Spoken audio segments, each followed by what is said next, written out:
The meeting number you entered is invalid. Please re-enter the meeting number.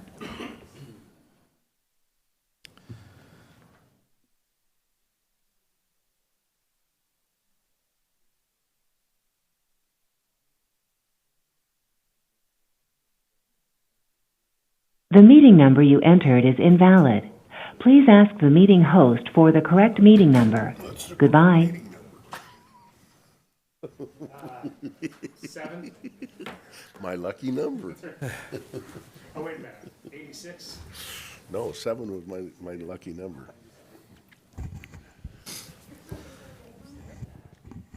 Did you ever, so there had to be somebody like with the number 86 playing in the NFL. Did you ever 86 anyone or hit 86? I got 86 a lot. No, oh, you're coming on the field, not off the field. I think he was talking about big hits. I 86'd a big guy in Philadelphia. Got my first KO shirt. He was on kickoff. I was at kickoff return, and I got a good block on him when I knocked him. He didn't see me Welcome. coming. I love the feeling of it. I've always just been on. If you are the meeting That's where usually I was too. We're live. It's Wednesday, January 21st, 2026, and we are here for the Franklin County Commissioners' Weekly Meeting. I will now call the meeting to order and ask that you join me for the Pledge of Allegiance. I pledge allegiance to the flag of the United States of America and to the republic for which it stands, one nation, under God, indivisible, with liberty and justice for all. Oh, remain standing. You'll have the, I'm Chaplain Gordon Walsh, so I'm going to pray. I'm a Christian, so I pray in Jesus' name. If you have another faith, pray the way that you guys would pray and just follow along. I appreciate it. And bow your heads. Lord Father, we just come to you on this day, January 26th, Lord. And we just ask for your guidance in all that we do. Lord, we ask for your will to be done. We ask for the men and women that lead our county and our city, Lord, that they do it in the best interest of our community. That every decision is made in a reflection of who you are and represents you. So Lord, we ask you for your blessing and anointing. In Jesus' name, amen. amen.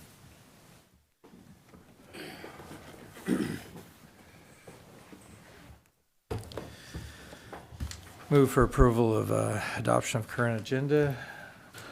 Mr. Chairman, we need to table until next week item number 9 of the consent agenda, resolution 2026-027. And with that, I would move for adoption of the modified agenda. Second. We have a motion and a second. All in favor signify by saying aye. Aye. Aye. Motion passes.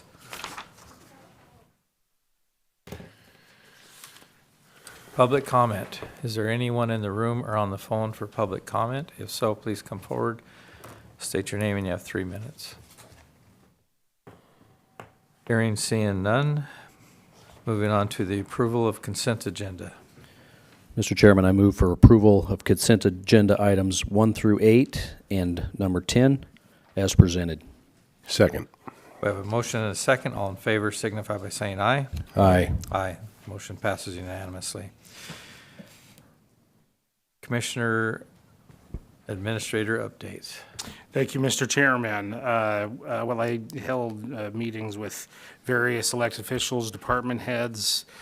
We had our agenda meeting, Mr. Chairman, but on the kind of the short weeks, long weekends, it's always interesting writing these updates because a lot of people are taking off at the end of the part of last week, and then you're coming back this week, and really what we've been doing is getting ready for the meeting and getting all the caught up, done, and everything. But what I would like to say is that while I personally didn't have a lot of meetings to hold, it's because there was a lot of people doing really good work. And I would be remiss if I didn't point out a couple of them. One is Clerk of the Board Alvarez, but also Council Briggs and Council Lloyd have been working their tails off for us. And so I just a lot of it is just me asking where we're at in the status, but again, I would feel like I wasn't doing my job if I didn't give a shout out to people that are doing a good job on our behalf. And so I want to thank you all for that, and thank you for everything that has been done. That being said, I did sit in on a PERC mediation with Ms. Isom and Council Lloyd. I met with, like I said, various officials to discuss the various issues that are popping up, all, kind of like all over the place. Had a conversation with Mike McCall out at Hapo Center. One of the kind of last kind of like minute pieces of correspondence I got in that I need to get in front of you gentlemen is that they need the ability, the ice is melting out there. And so they need the ability to purchase equipment to the tune of about $8,000 so that we can continue to have ice hockey and skating and so on and so forth. And so I just wanted to bring that to your attention, and that'll be a piece of correspondence later. Thank you very much. Thank you. Commissioner Baumann. Thank you, Mr. Chairman. It has been a very busy week since last week. Last Wednesday afternoon, I was unanimously voted into and am a board member now of the Columbia Basin Development League. So I'm excited that Franklin County gets to have a voice there on that board as all of the people involved in the Columbia Basin project, that we can all be a part of that and move forward. So I'm thankful to have a seat on that board of directors. Had a Ben Franklin Transit Board meeting last week. Not a whole lot of going on there. Some reports and adoption of the updated transit plan.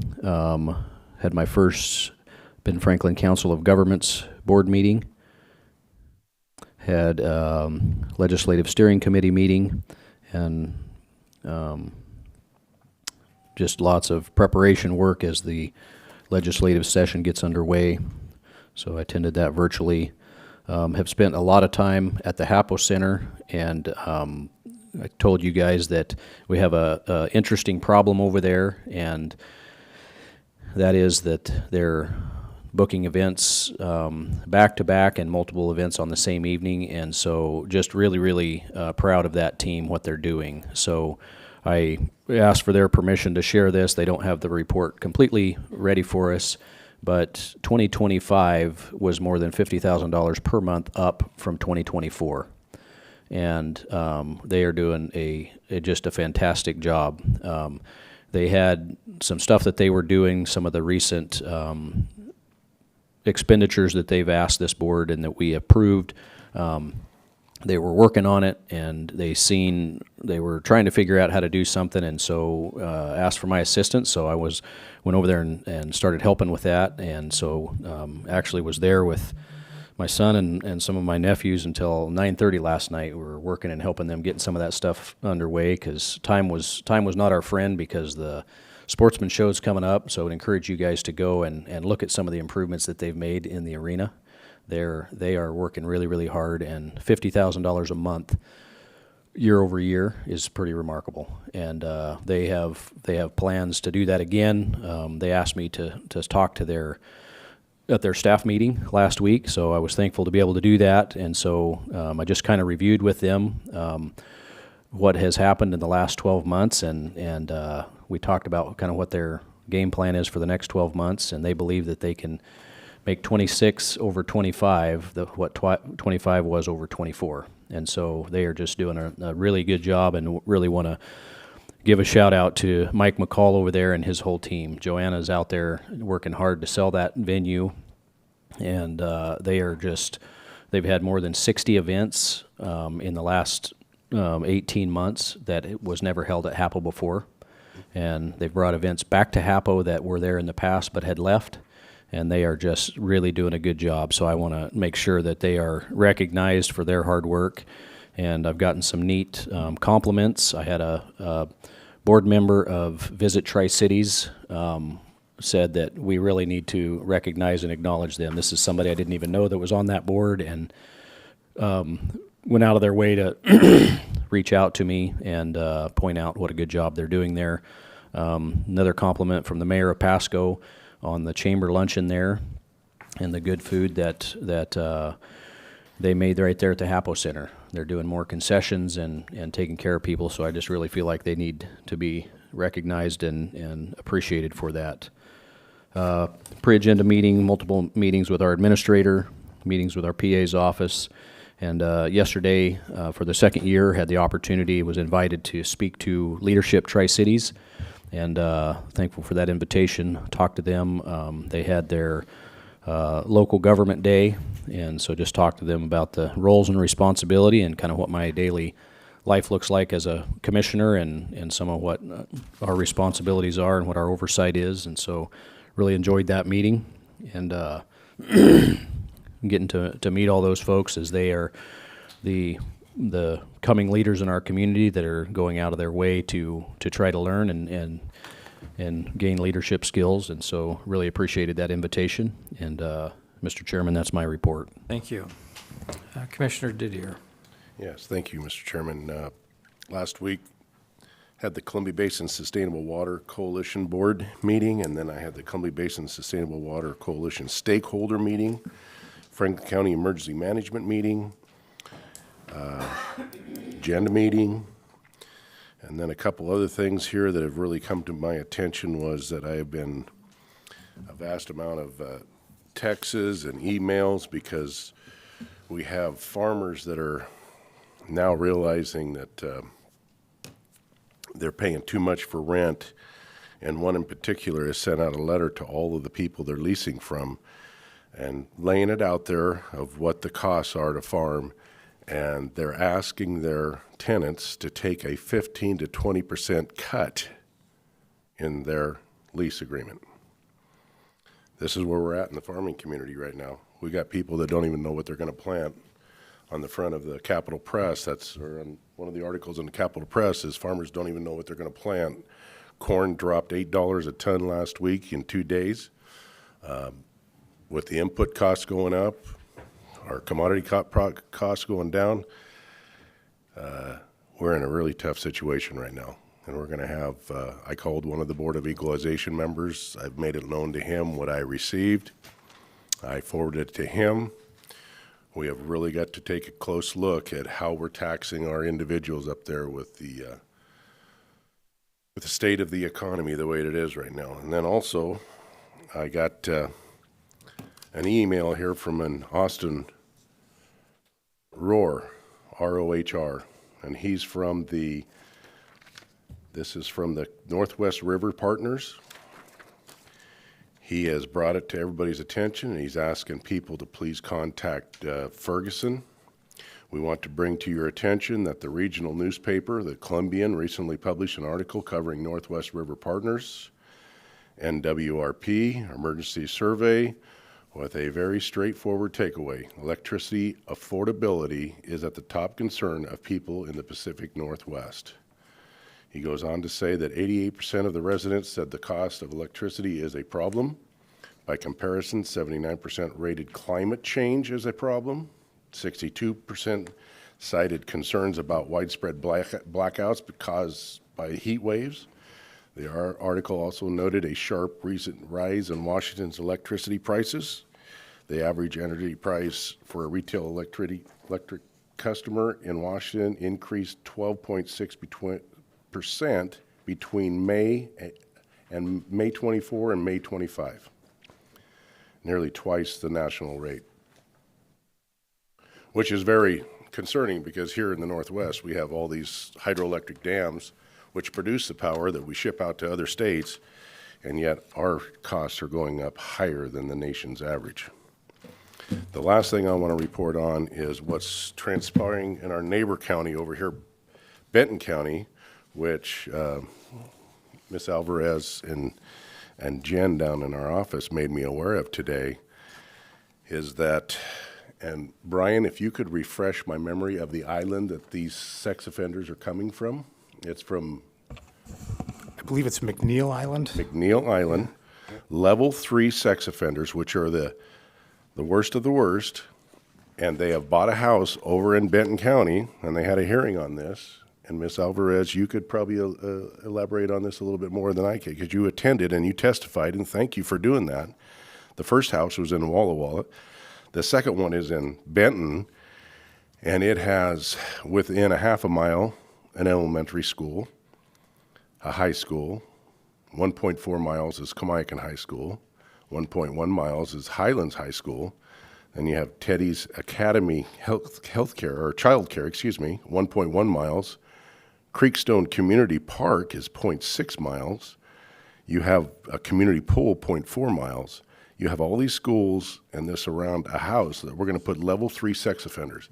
I think the people of Benton County better we got people from Franklin County going over concerned, because we know when they start this, Franklin County is going to be one of the next counties they want to put a house in. So we're bringing this up so people are aware of what's going on here. They're shipping these sex offenders, level 3, the highest of sex offenders, to our neighborhood. And this has got to stop. So I'm making the people aware of this. Please get a hold and make it known to your city council in Kennewick and to your county commissioners in Kennewick that you do not approve of this, because we will be watching if they're going to bring this into our neighborhood. Thank you. Mr. Chairman, I watched a portion of the Kennewick City Council member where that they announced that they're going to have I think they called it a public hearing on this. I believe it's the date is the 26th, which is next Monday, I think. I'm not certain of that, but I know that the city of Kennewick is planning some type of public forum for people that are concerned about this house that Commissioner Didier is talking about, and so make people aware that there is an upcoming forum for people that would like to go to that event. Mr. Chairman, also I see Jen walked in the room. Jen, would you like to say a few words on this, because you testified at it, correct? Please come to the mic, if that's okay, Mr. Chairman. Yeah, that's fine, yes. So yesterday I attended the Kennewick City Council to talk about the situation. I presented them a map. It's a 2-mile radius of where this house is going to be held within the county. If they've already started this in Walla Walla County, trickling their way into Benton County, we are next. And that is concerning for our community, and that needs to go on record and to be stopped. And we need to look at our legislators and ask them for help. Sorry, a cough. Are you aware when that public hearing is going to be that they announced? No, but we can absolutely post on our social media to get more recognition for when that's going to happen. Thank you. If I could add something on that. Sure. Chair. So it might be something you want to coordinate with Wes on, because I believe those types of facilities are considered essential facilities under the Growth Management Act, and defining them that way limits our ability to outright prevent those types of facilities from being. I mean, you can have reasonable regulations on them, but I don't think you can basically zone them out of a community. So that's sort of the challenge I think that Kennewick's probably facing. I'm not too up on that issue, but that's probably what they're dealing with. So, Mr. Briggs, that's because we're part of the Growth Management Act? Right. It's buried somewhere in there. I believe it's considered an essential public facility or something like some sort of language like that. It's sort of a catch-all that's, Oxford Homes, and things like that. But I believe those types of facilities are listed in that as well. And I believe there's a Danzel effect that's been written about on the Growth Management Act. Hasn't there been? How you got out of the Growth Management Act? The way that we were able to get out of the Growth Management Act is through political maneuvering, where I came from before, but also I tailored the bill and framed the debate not on environmental protection, but on the big government taking out their aggressions and making smaller rural counties plan the same way that the city of Tacoma and Seattle did. And so that's how I framed the debate. It wasn't a matter of, so we had to give a little bit, like on ag land, like on some of our lands that were seen as critical areas, our resource lands. But it was a change in the way that with the Growth Management Act operated, because you were able to, forever and ever, there was no opt-out ability. It was once in, always in concept. And that was a very hard thing to break. So it's doable. You just got to have the willpower and the ability to go over and kind of think outside the box. Thank you. Yeah, thank you.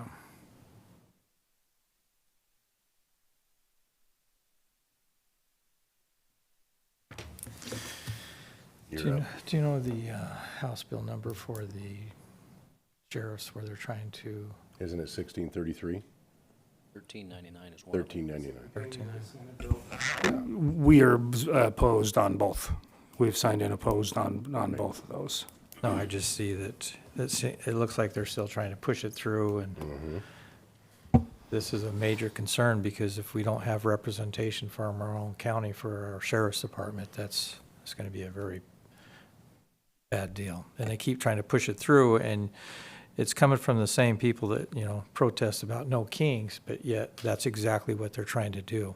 They're trying to make it to where one person, one group has the control over the entire state. So just wanted to bring that up. But also had the WUHOF meeting last week, an update. They're going to put $2 billion for infrastructure for deteriorating bridges and overdue pavement needs on our roads.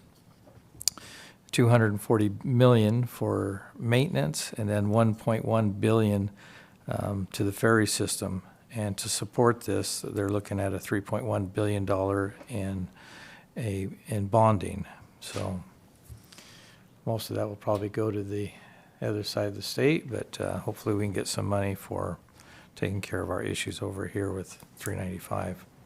Then had the agenda meeting with Mr. Danzel, and that concludes my report for this week. Mr. Chairman, Yes. on the sheriff issue, I want the people to realize that we do have a constitution, and in that constitution, it strictly states that we are a representative republic, and therefore, if the state gives the qualifications or tells who can be our sheriff, they are denying us our right of our constitution in a representative republic. And therefore, I think Franklin County, we've already started talking to the Eastern Washington Council of Governments about probably getting together with other counties and challenging this. So, yes, there is a lot of pushback on this, but we know how this state is. It just keeps implementing what they want. Yeah, they're trying to push for total control of the entire state and not hear our voice. And the same issues they're trying to put forward that about the, what do you call it,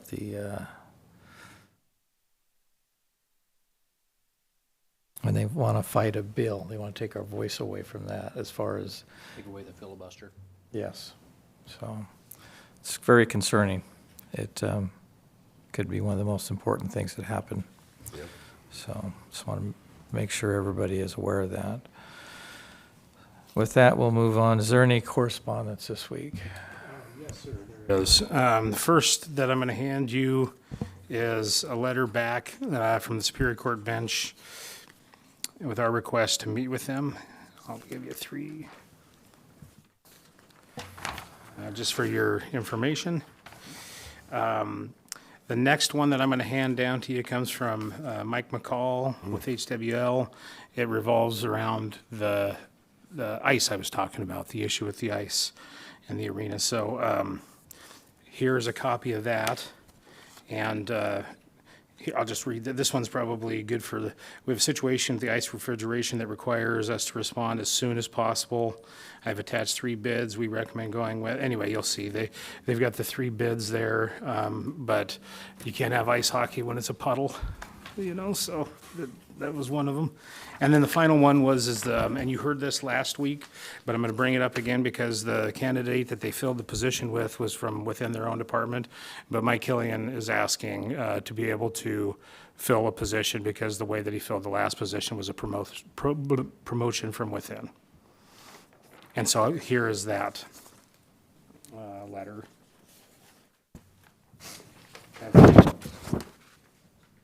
Did I hit that?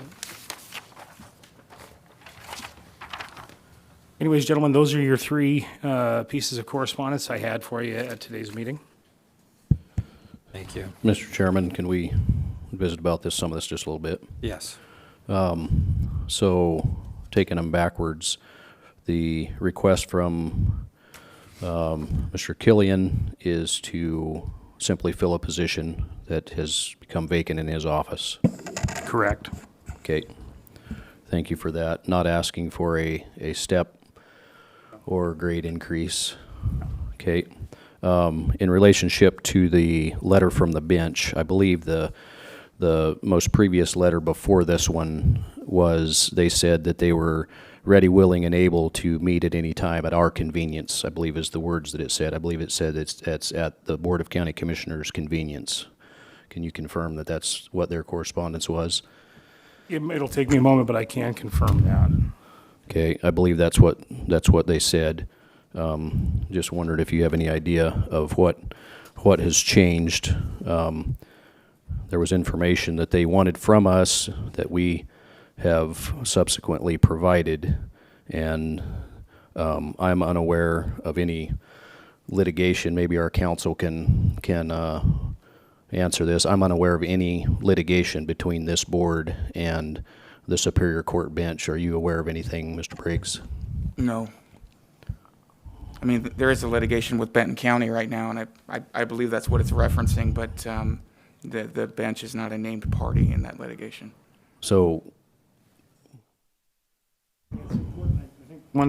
It's important, they do ask if we wanted to put our issues in writing. I guess the thing that confused me, I made the request on January 13th and didn't hear back until, yesterday. And so it was a long time in between, and so I don't know how to proceed. I've never had this experience before. When I was chair of the local government committee, I've never seen an instance where the Superior Court judges wouldn't meet with county commissioners.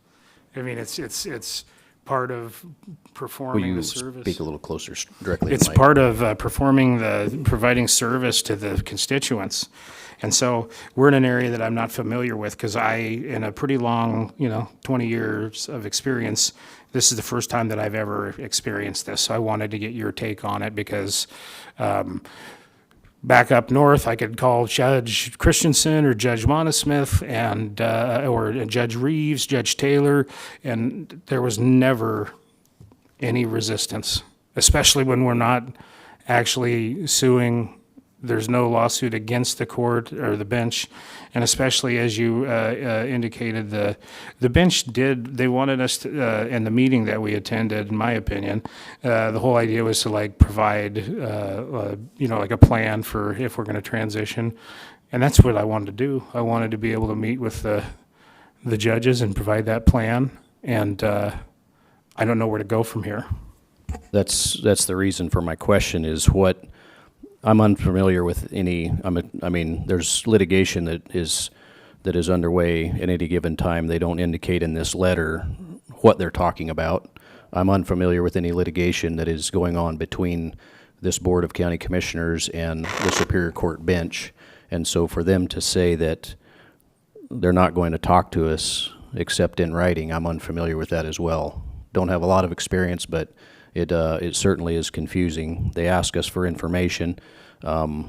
We indicated last week that we were prepared to sit down and visit and so forth. And so, Mr. Briggs, can you shed any light on your recommendation on where we go from here? In the letter that is the public information, the court sent us a letter demanding that we alter our already passed budget and to put funding in a certain line item. And I'm also unfamiliar with that process wherewith the judicial branch of government tells the legislative branch of government which line item to put money into. And being unfamiliar in that, I would like to have some insight into where do we go from here. Because I'm not sure. I think some of that might delve into what we should probably discuss in executive session today, but I think the short of it would be just we present our issues to them in writing as they've requested. They're kind of in a difficult position right now, the judges are, because they really have two bosses, and they're both boards of county commissioners that are, in litigation right now, so. I appreciate that, but isn't that the very purpose of the independent judicial branch, to be able to independently provide some insight?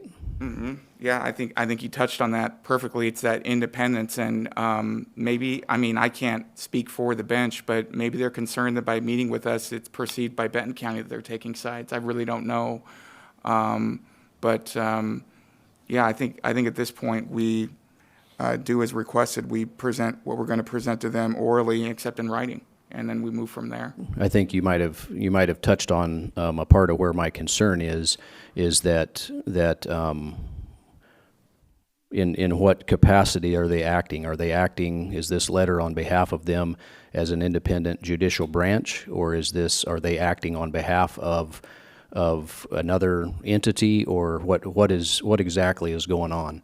I'm very concerned about this because I believe that they have inserted themselves into the legislative branch's business, so to speak, by demanding that we put money in a specific line item within our already adopted budget. And that proposed budget and that line from the draft that was released, that our our administrator presented to us, I believe almost 2 weeks in advance of when we adopted that budget, that was unchanged from the draft to what we adopted, and there was no mention made during that time that it was a draft all the way through the time that it was adopted. And then after it was adopted, it was demanded that we reinsert money into a specific line item, and so I'm unfamiliar with where do we go from here. So I would love to hear what my fellow commissioners. Mr. Chairman, Yes. Mr. Briggs, if my other commissioners would be willing, I'd like you to ask a pinpoint question. Have they met with Benton County commissioners? I don't know. I can't Just speak. ask them that. Right, okay. Just send an email asking, have you met with the Benton County commissioners? Because we're supposed to be a partnership, and if we are, we should be acted as a half of this partnership. And this will probably be more pertinent when we have executive session regarding this topic, but what worries me is if they're using the language of they don't want to meet with us because of potential litigation, but they want us to provide something in writing, I feel like that is I don't know about that. That's where my concern lies right now is in what capacity who are we getting this correspondence from? Is it the Superior Court bench, or is it them acting on another entity's behalf? Right, and this is kind of an interesting area of the law, because really the bench under that RCW 1304-035 is an administrator, right? So they do have that sort of function as an administrator to oversee things like budgets that is typically within the exclusive purview of the Board of County Commissioners. So this is kind of an odd creature of statute, I would say. Yeah, and we're dealing with here. Just to kind of, that's what I'm saying, like, you have to ask yourself, why would any judge care? My previous example, when I would call the judges if something came up, they didn't have any care in the world who was running probation services, and they were very similar to this. It was a 3-county bench. There was less judges, but I've never had this. I've never experienced this. So I think that's worth noting too, is you got to think about why would anybody have an issue at all? This is the first time in my experience, and again, I traveled to all 39 counties, that this has ever happened, that I've seen this. So it's an interesting quagmire. We sent the correspondence on the 13th, I believe. And so we received response on the 20th. Yet we were supposed to jump when they demanded it. Is that fairly accurate? Thank you. I agree, Mr. Didier, with your, I'd like to know the answer to that question. Yeah, I'd like to have some, I'm sorry, Mr. Briggs, this is kind of lay on your shoulders as far as giving us some direction, but, yeah, I guess, we need to have executive session, to discuss this to some level, I believe. Yeah, would like to learn a little bit more. Real quick, do you mind if I- Yes, go ahead. Did you want to act on the Killian request today, or discuss the HAPO request also? Because it was sort of an SOS with the ice arena. So you'd have to add Mr. things to the Chairman, agenda. with that Yeah. being said, we have an account for HAPO. Is the funds sufficiently in there to pay for this? I need to do a check on exactly where it stands, but either way, if the ice melts, I don't know how we're Yes. gonna get back. So if we have to find something to fix it.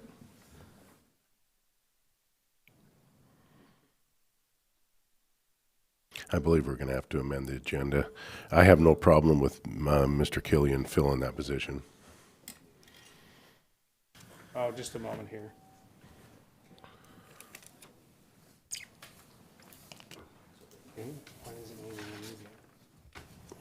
We don't have.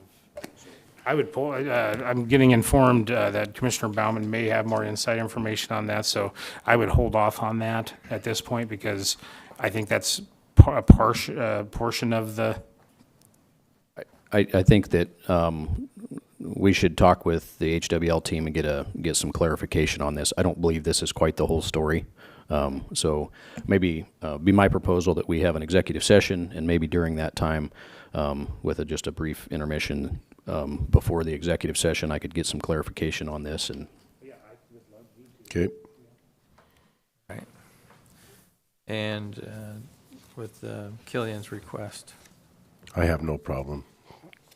we need to amend the agenda. Yeah, but if but Mr. it would be my proposal that we have our executive session, and let's have like a 5-minute recess before the executive session, ask for some clarification on this, and then we could amend the agenda just after the executive session, Sounds I good. think. All right. That way we'd have a little bit of time to correspond if necessary. Okay. So at this point, we'll go to public comment. Is there anyone in the room for public comment? If so, please come forward, state your name, and you have 3 minutes. Anyone on the phone? Hearing none, moving on to executive session as needed. Mr. Briggs. All right, we'll try 4230-110, 1I this week. 30 minutes, need the board, myself, Ms. Lloyd, our outside counsel from Mickey Jackson, and did I mention our county administrator as well? I think I forgot him last week, so. I felt left out. And then we can have the clerk of the board as well. I think We're that going to covers it. recess for 5 minutes. The time is 9:39, and then we will go into executive session at 9:45.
We're live. Our HR director. Oh, yeah. Why our HR director isn't in here, I have no idea.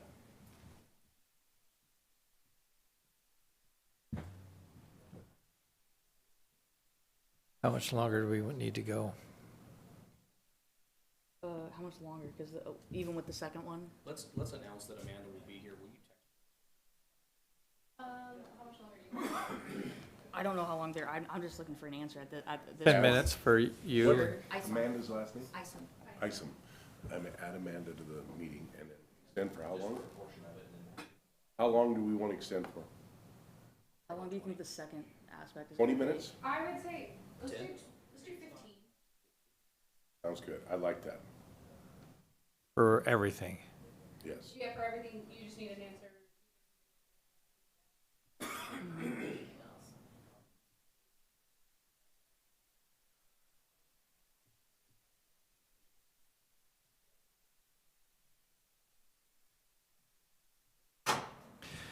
We've come out of executive session with no decisions being made. We are going to extend back into executive session for approximately 15 minutes, and we are also going to add Amanda Ison to be present. Thank you.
Okay, Wes said that he already said what he needed to say, so I guess we're done.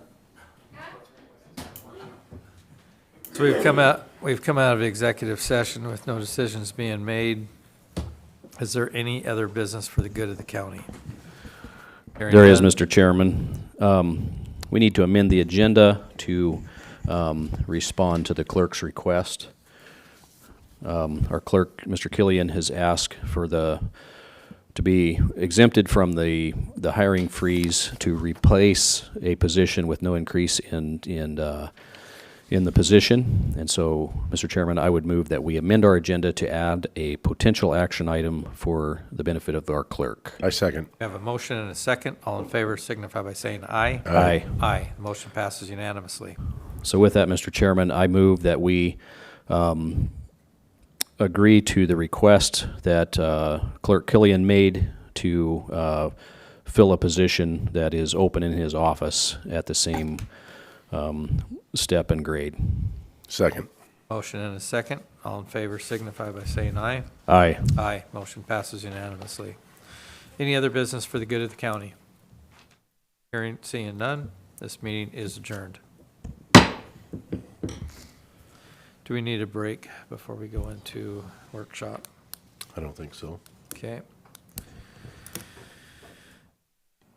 10:40, we'll now call the workshop to order. Approval of workshop agenda. Mr. Chairman, I move the approval of the workshop agenda. One item, planning and economic development review of fee schedule updates. Second. Motion and a second. All in favor signify by saying aye. Aye. Aye. Motion passes. Public comment only related to the workshop items. Hearing, seeing none. Moving on to the workshop, planning and economic development review for fee schedule updates presented by Wes McCart, Director of Planning and Economic Development. Good morning. Welcome. Good morning, Commissioners. Can you hear me okay? Yes. Perfect. Okay. Okay, thank you. Okay, so For the workshop? Yeah. I wanted to have a workshop to kind of formulate some policy around what we do with our fees. I think it's, I know it's a very hard discussion, fees. Having previously been a county commissioner, I understand your dilemma on wanting to raise fees and wanting to make sure that the public completely understands, you know, what's being done and why. And part of the discussion, I just want to frame this up front, is I'm not a big fan of raising fees, but I'm also a big fan of making sure that we're being fair to the tax-paying public. And if you're an individual who is asking for a project to be done and it's benefiting you, the individual or the corporation, you should be bearing the cost of that service. If it has a public benefit, then by all means, the public should be bearing the cost in general. Yep. And that's been my philosophy, kind of how I want to approach this today. Obviously, I'm looking for direction from you. It's your philosophy that I will be trying to implement when we bring a proposal in front of you. So with that, we'll go ahead and get started. Considerations for your thought today are, what is the cost of providing these services? Is there a public benefit? Some things have a public benefit, some don't. Is the permit proposal, or the permit or proposal owner or individual requested? So are we serving just an individual or a corporation? Should we treat businesses different than we treat individuals? Should we have automatic increases yearly or some other time period? How often should we review the fees? And then I just put other considerations you may have that I didn't think of. And one of the examples I come up with to kind of highlight what I'm thinking on fees is septic systems. There is a public benefit to putting in a septic system. There's also a personal benefit. If you're putting in a house, there's a benefit to you, the individual. You're the one asking for the septic system to be put in. On the other hand, making sure the septic system is put in right does have a public benefit. So that's kind of a shared cost. And what should that share look like? Should it all be burdened by one individual asking for it, or should it be shared with the taxpayer in general? So that's the discussion we had. I know we had that discussion like I said, when I was on the Board of Health up north, and we landed on 50-50 because we wanted to keep it cost low enough for people to put it in properly, but also realize that, there's a public benefit to that. And by all means, please interject here any time during the presentation. So I'm going to start with building permit fees. Currently, we use the fee schedule from the International Building Codes. It's based on project cost. It is 100% cost reimbursement is what it's meant to be. In 2024 and prior, we were bringing in more revenue than cost, but our salaries were not being allocated. The previous director did not allocate salaries throughout the office to share the shared responsibilities of what's being done on the building permits. In 2025, when I got here last February, I changed that pretty much immediately. And currently, from my figures, we are at cost with our building fees, or slightly below cost. In other words, we're actually spending a little more money than we are bringing in. I only have 10 months of record to actually go by, but my recommendation to you gentlemen is that we keep those cost reimbursements at 100%, and we don't make any changes to our current fee schedule related to the actual building permit fees that we're charging. I'll pause there in case you have any input. Okay. Question for you. Looking down through this list that you've provided, is this the inclusive list, or in some of these cases would, for instance, our assessor have a fee on top of what we're looking at? So I will come to that a little later, Commissioner, if you just bear with me on that one. Fair enough. So on the building permit fees, there are also some additional fees that I would like you gentlemen to consider. We occasionally have plans we get the plans, we review them, we do all the work. Partway through the project, they change the plans, and we're required to completely review the plans again for the building permit because of the changes. Currently, we charge additional fee, a per hour rate for that additional plan review. We also have a rate that we charge for additional inspections. Currently, that's $75 when we have an inspection. So we sometimes issue a notice of that you're not compliant with the code when you build it. You need to make some corrections, and we allow 2 or 3 inspections. I can't remember if it's 2 or 3 at each level, and we get people that we go out there, that extra time, and we charge them $75 right now. So Each inspection, $75. $75, which is probably a little bit below cost. And so, my recommendation, and again, this is just my recommendation, is that we look at 100% cost reimbursement, which would be a slight raise in those fees based on staffing and what it actually costs to go out and do the inspections. Just kind of, we're looking for direction from you guys if that sounds reasonable. It looks reasonable. I have a question here on the building site plan. It's $350 for the permit. Is that what it says here? Binding site plan. Binding site plan. Okay. Okay, so you're on the next slide then still. Okay. So My only question was, I know the health department charges $1,500 for a septic tank review plan. They charge $1,500 to review a site plan? That's what we're arguing over That's there. Yes. why I wouldn't pass it last And their time. justification for it? So That's my point. The septic tank shouldn't cost as much as the review. Because you can buy a septic tank for $1,500. Why should the review or the plan cost that much? So from what I'm seeing here, these adjustments don't look out of line at all. So please realize the fees that you're seeing there are the current fees. I'm not bringing you the proposal. I wanted to start on the other side of the discussion. I wanted some direction on how you gentlemen would like me to propose the fees coming in. I think the fee So- should be, cover our costs, but nothing Okay. extra, because we are working for the citizens of Franklin County. We need to keep these costs as low as possible. Okay, Agree. so that's pretty much in line with where I'm going here, but I have some very specifics as we go along. And So Wes, if I could Yeah, just go ahead. elaborate there and just get clarity, these are our existing fee numbers? so, yes, gentlemen, and I'm going to get to that slide next. Okay, And these were set in 2008. 2008. So, and I don't know how they were set. I will tell you that some of those fees may be in line. Most of those fees are woefully under what it's costing us to do business today, So, and well under our neighbors.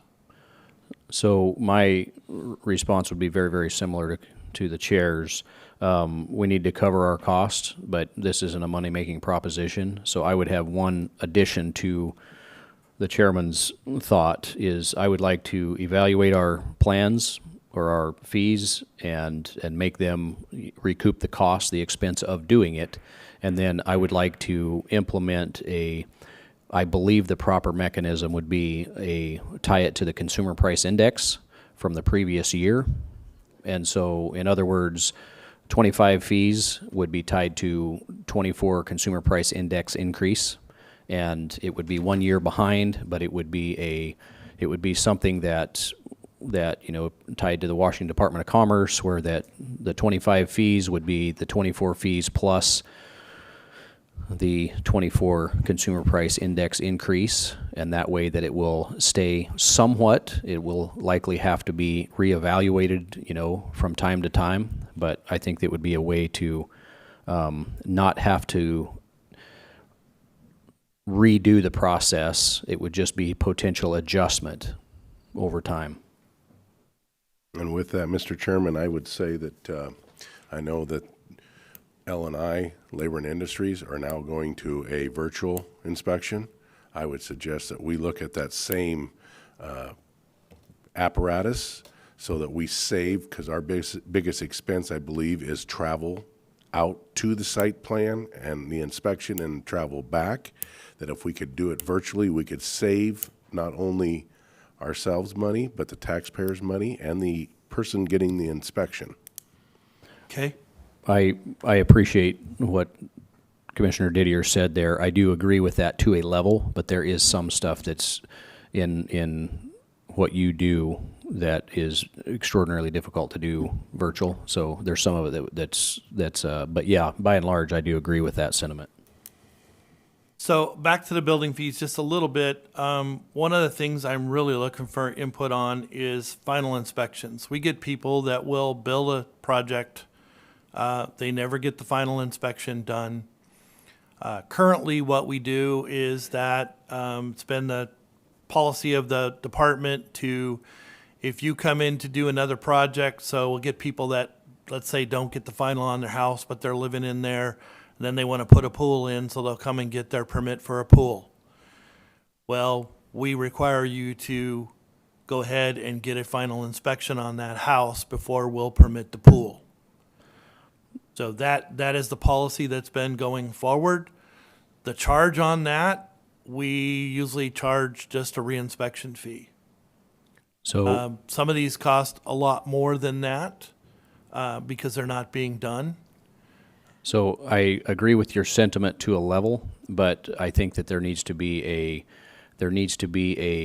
I don't know the proper term, a grace period in there, that would be a component of time, because there can be a very rapid project that, they're trying to go through it in phases that happen in a very consolidated amount of time, that what you described could interrupt that. But when a large period of time passes, they've lived there for 3 years without the final inspection, and now they want a pool, I agree with your sentiment that the final needs to be done. Okay. If we're talking about, 3 months, that's a whole lot different than 3 years. Generally, if somebody's asking for an inspection like that, after a very short time they're in there, we do treat that a little bit different. It's not a hard set policy in the office.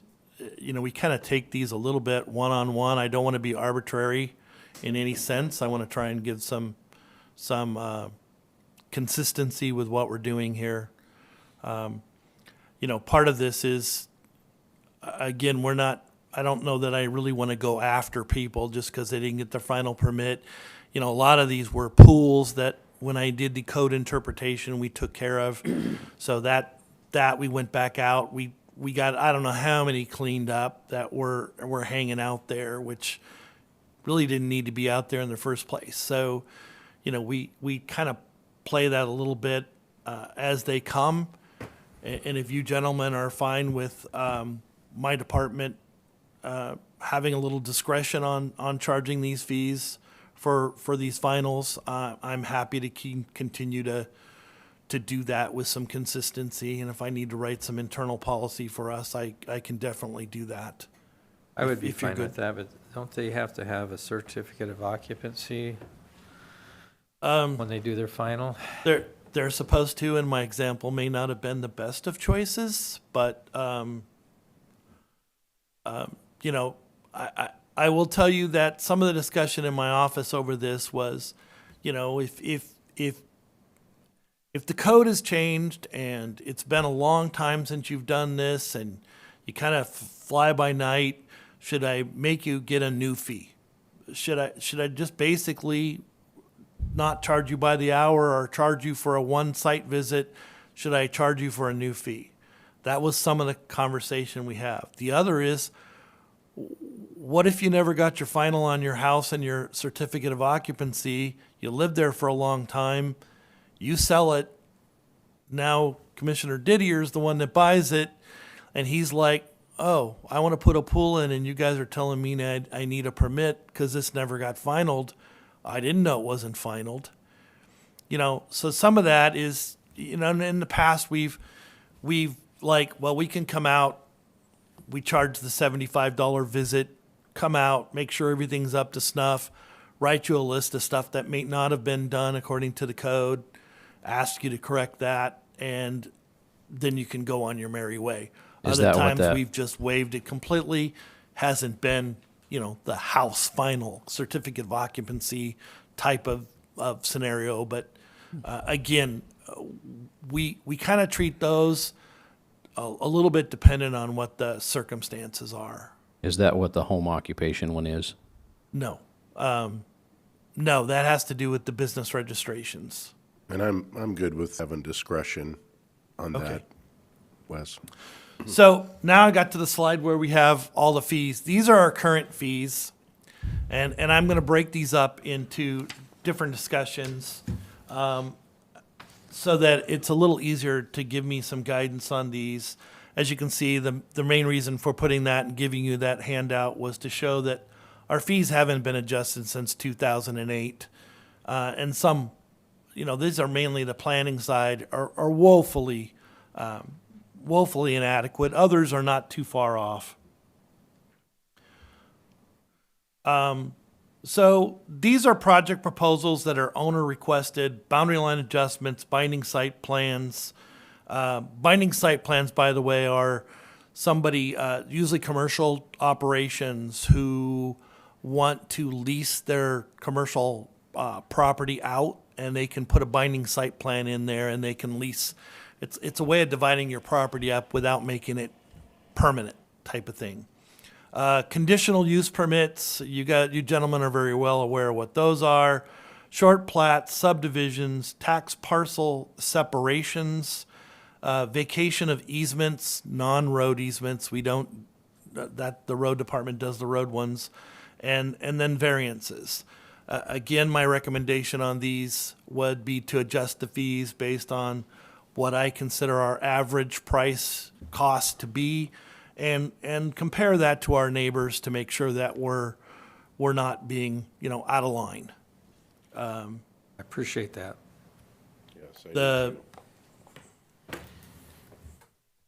the next ones here are a little bit more complicated, and I wanted to bring these out because, again, pretty much recommending the same thing, but I wanted to have a little discussion up front so you're aware of the complexity of these. One is planned unit developments.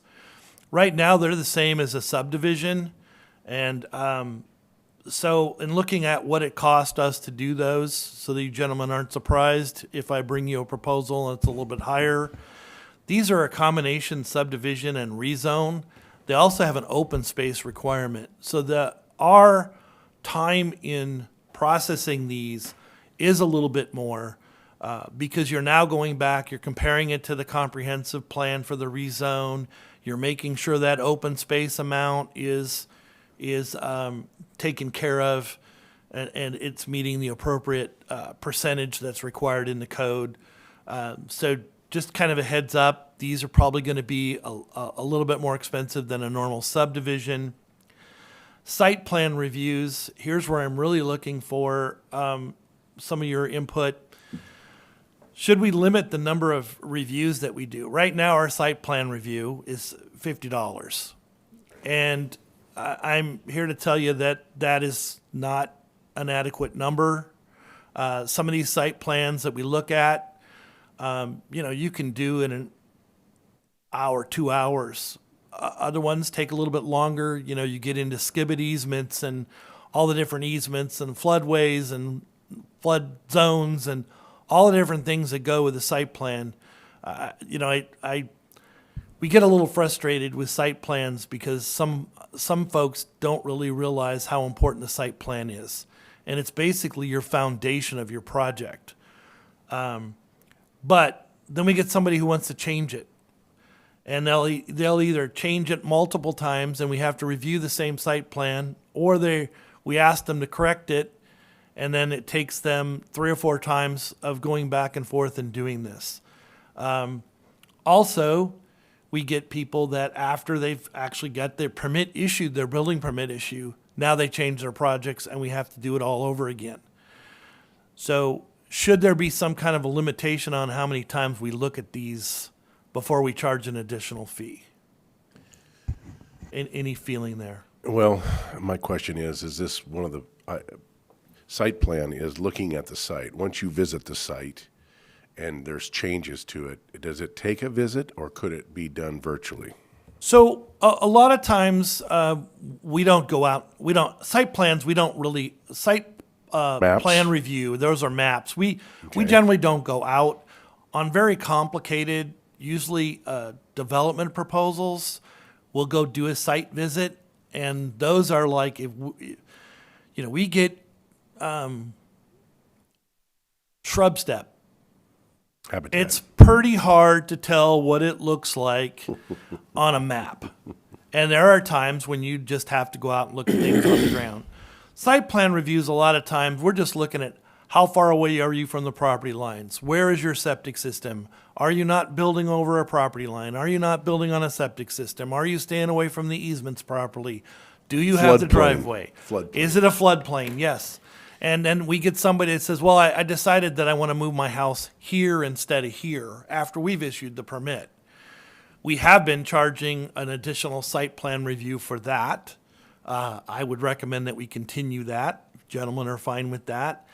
And basically, I would say if I've looked at a site plan twice, I've looked at it, I've asked you to make corrections, I've looked at it again, and then if I have to look at it a third time, I think it's reasonable to charge people an additional fee. So I'm sure this may surprise everybody here that I'm very opinionated on development and everything involved in it. So here's my opinion on that, and so I'm going to be very descriptive, and I'm not laying it at your department's feet at all. I have had new comments 7 times. So response to your question is, if I'm completely fine with what you're doing. If somebody submits something, you respond to it the second time around. If they did what you said and we're done, that's great. If they didn't fix what you said, then definitely charge again. But if we are having new comments every time that we every time we review it, then that's not fair for the development world. And I agree. If we catch something that we didn't catch the first time, that's on us. And I would not be looking to implement the additional charge. I would be waiving that. Yeah. Based on the fact that we're the ones that made the error in the department. Yeah, and I appreciate that. I did a complete, paid an engineer to redesign frontage improvement across a very large subdivision 4 times, technically 3 times. I did it the first time, they wanted it changed, did it the second time, changed, did it the third time, and they wanted me to go back to the first way that I submitted the very first time. And so had to pay review fees on every one of those on top of, and I have had new comments 7 times on a review of a subdivision. So I know that that is not your intention. I'm just saying that's part of the background of why that I agree with you, except for as long as we're not the one that's making the mistake and charging them for it. Yeah, sir. That's the way I would implement it. That's ridiculous. Thank you, and I agree with you. $50 is not enough to do a proper review. And I wonder if I don't know, so I'm going to ask the question, if we should hyphenate this, because to say a site plan review, to me, I can hand you a site plan review that can include, a 50-lot subdivision. And that is vastly different than handing you a site review for a single-family lot house. Yeah, I can improve the description on that when I bring you the proposal of the fees. Yeah, I just think that we probably should separate it just a little bit to not charge $50 for. It's mainly meant to be a building site plan review. Good. Radius notifications. Now, this is something I want to correct in our code a little bit, because right now, what does that mean? So we get a proposal in for a project, and we have to notify the public. Right now, our code says 1 mile if you're in the rural area. I think it's 300 feet if you're in the urban growth area. Where I have a little bit of a heartburn over this is that our current code doesn't say, well, if you're just outside the urban growth area, that 300 feet applies inside, and the 1 mile applies outside. It literally says if you're outside, it's 1 mile. So you include. Well, as you can imagine, if I'm right next to a great big huge neighborhood, now I'm notifying 1,600 people. I just did a 900 notification on a simple little project. So that is one thing I want to fix in our code. The other is on these notifications, we're paying to, process these. Most of the times it's postcards, but our fee to come up with an average fee is a little difficult here because I don't know what that notification's going to be.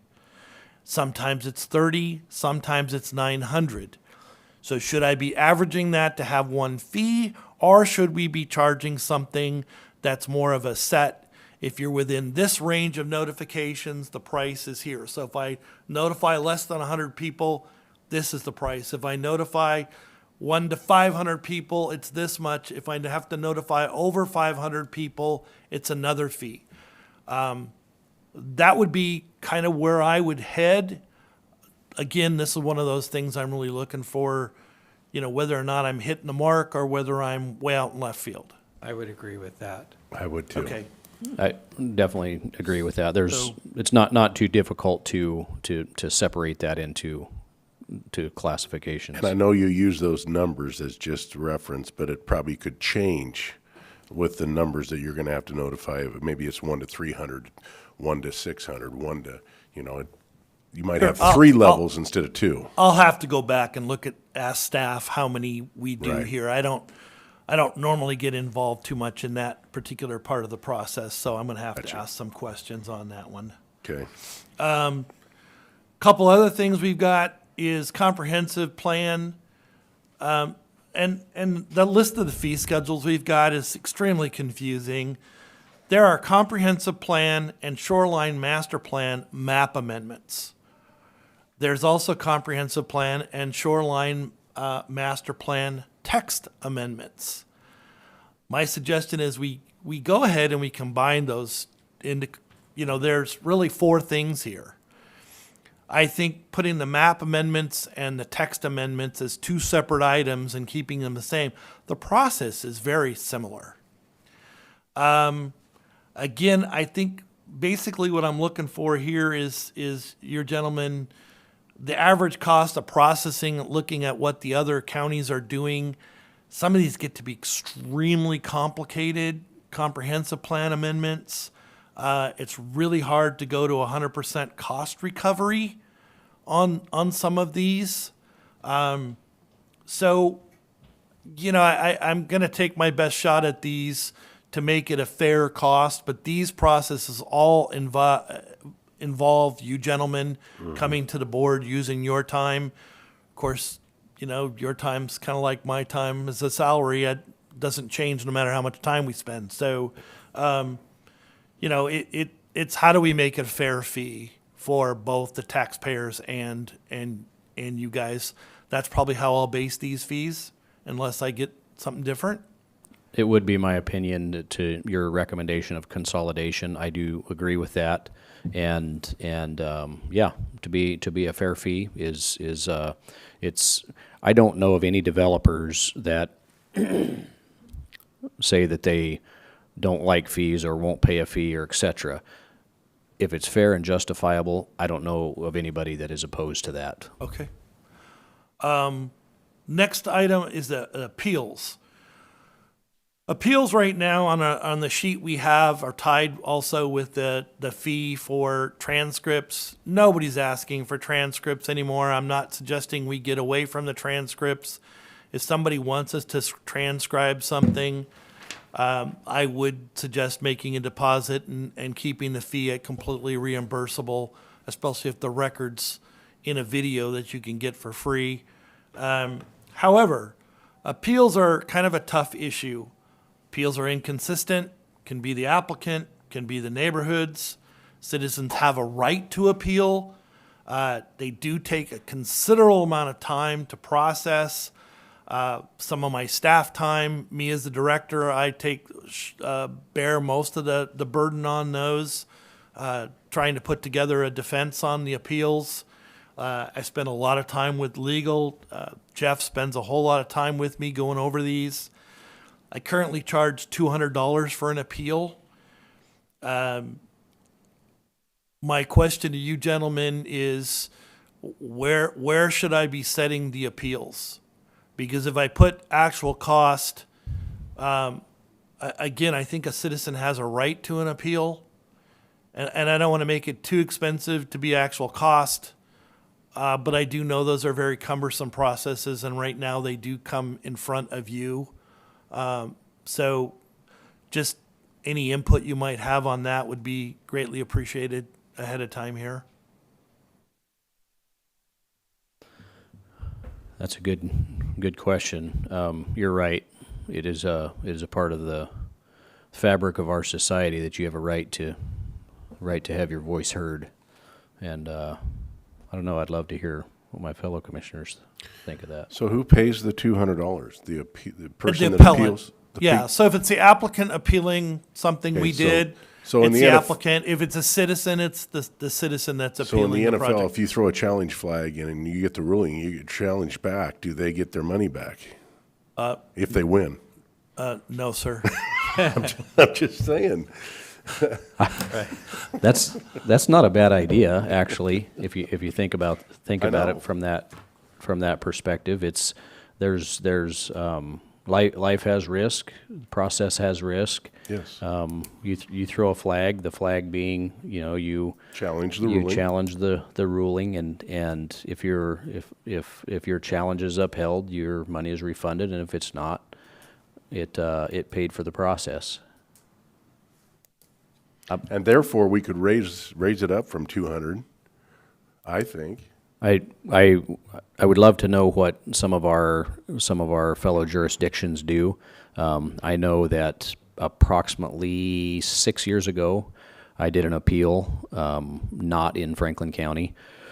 I shouldn't say that. I should say not with Franklin County. And I believe that appeal was $800, and that was 6 years ago, appealing a ruling. And Did they you did win? not have a refunding with it. Did you win? I did, but I didn't get refunded. I rest my case. Yeah. I think it needs to be reasonable so that everybody has the right to appeal. But if they win, they should get the money refunded.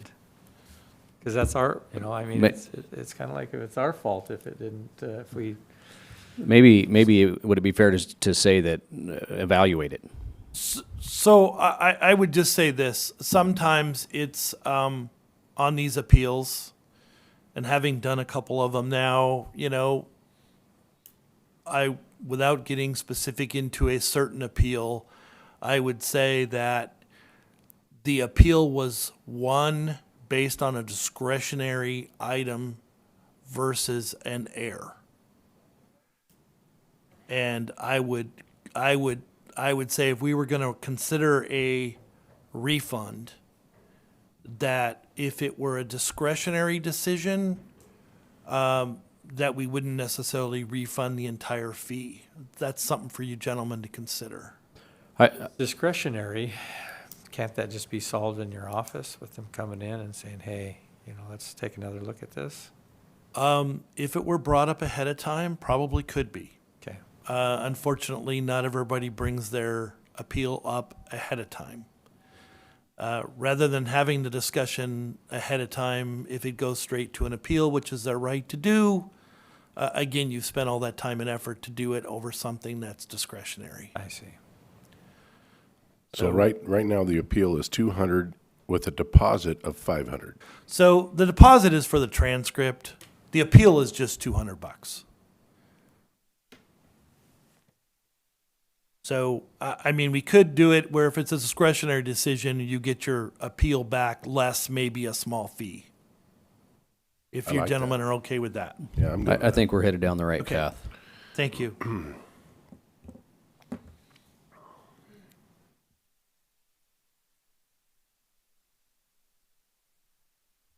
Sorry, I just want to make sure I capture that. Okay, I think John's here, our assessor. There's a couple, I've asked John and Craig both to join me today over these discussions a little bit, because some of this stuff is not just my department that's processing. It involves both of our departments. So open space requires a public benefit rating system to be applied. I'm not sure what this fee is right now. I haven't had one of these proposals come through, and I'm not sure who's supposed to be collecting it. Maybe John can help me out here a little bit. I'm just excited that you didn't feel like that you could hold your own. You had to bring in backup. Well, we'll see. We may arm wrestle here yet in front of I'm ready.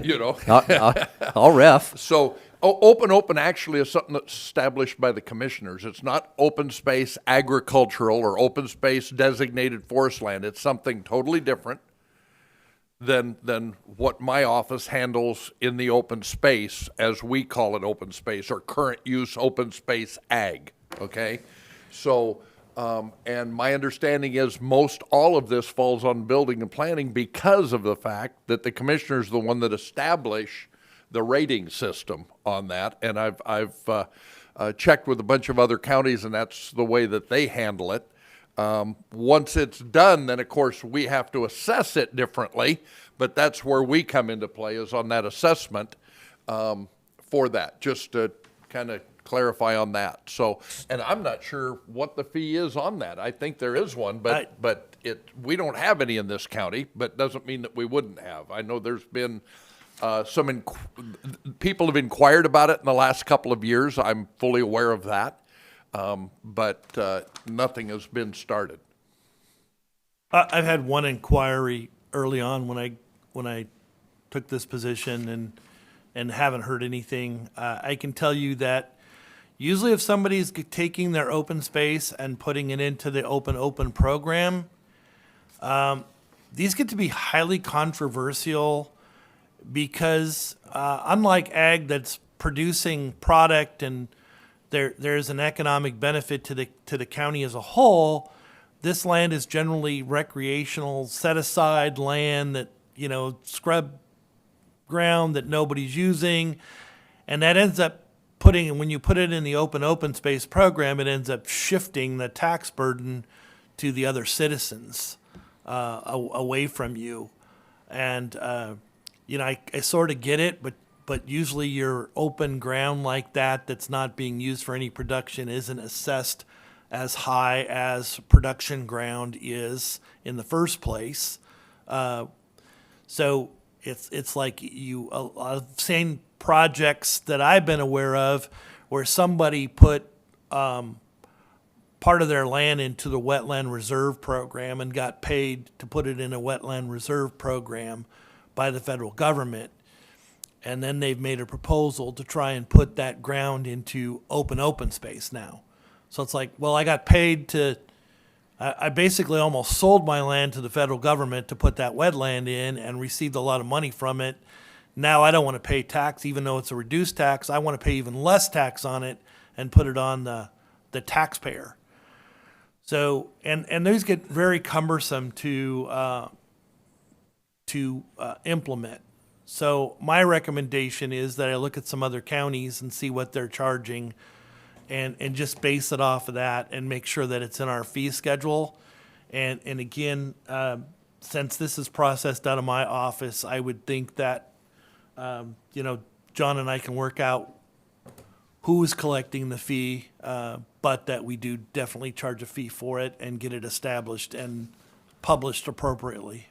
Yeah, currently, we do collect a fee for somebody going into the current use open space ag. Mm-hmm. We collect a fee for that. We came before the commissioners 4 years ago to reestablish that fee because it hadn't been done since like '08. We have that fee, $250 plus the recording fee costs for the auditor's office. So, and that covers the basic fees on an average. There's some that would be more, some that would be right at that, but that fee pretty well takes care of what our cost would be for that particular function for going into current use on that. So, and a lot of people don't want to do this other one because it opens up access to the public, that they don't want the public to have that much access. So, it benefits, people want to go walk through the property and go down and look at things and people don't like that. They want to keep it more private.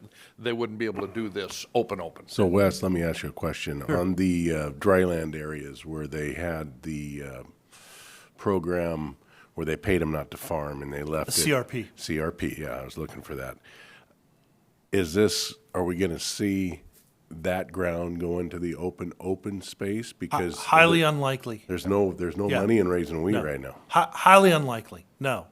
People aren't going to want other people traipsing on their property, and that would open it up to them. But if they raise wheat and they're losing money raising wheat, what's better? I don't believe you would qualify for the open space program if you have it enrolled in CRP. No, but the CRP is getting pulled back. So if they lose their CRP status, would they be what I guess my question is they what put is it in this program? What is the repercussions of this if you go into it? Is there a fee to come out of it?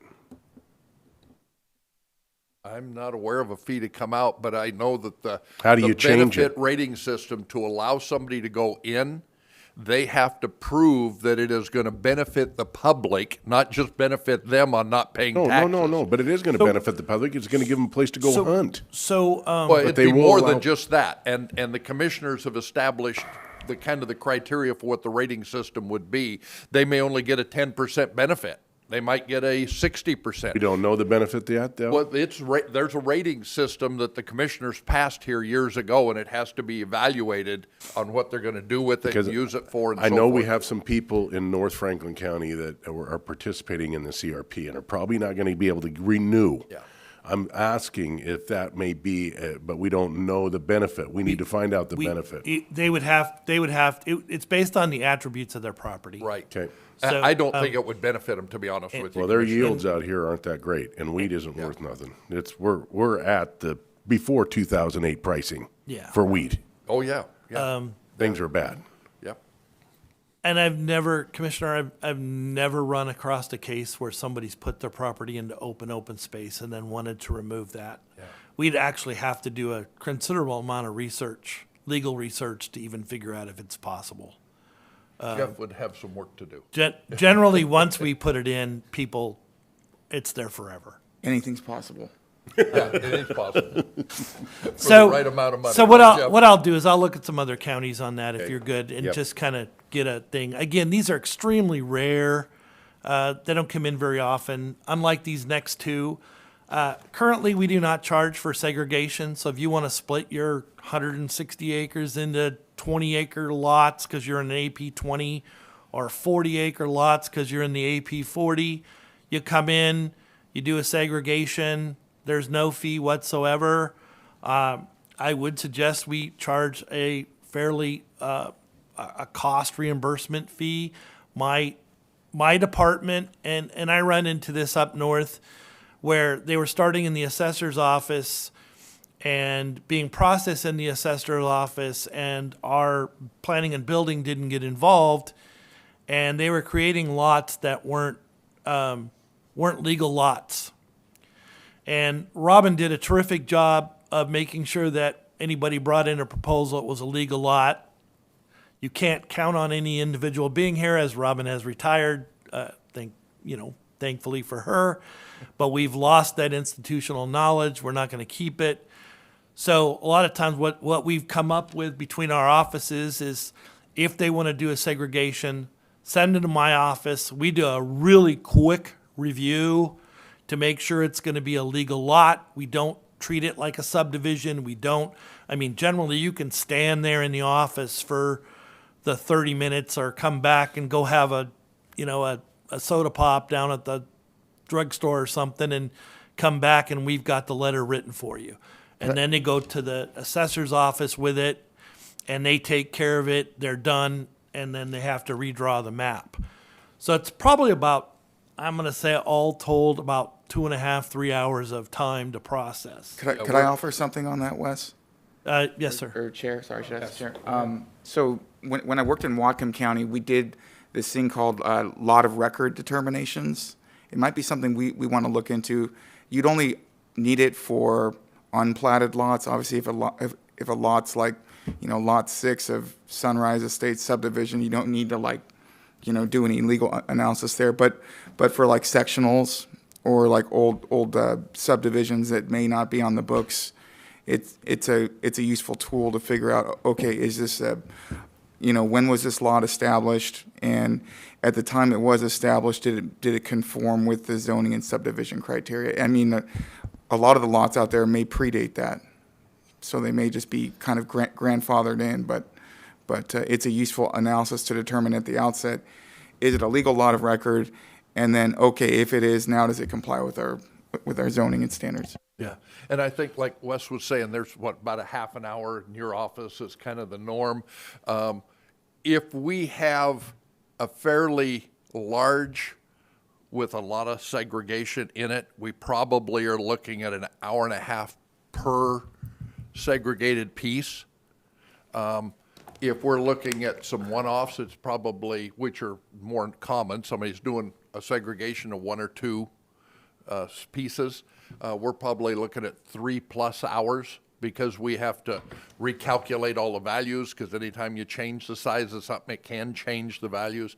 We have to process that. We have to redraw all the maps on there.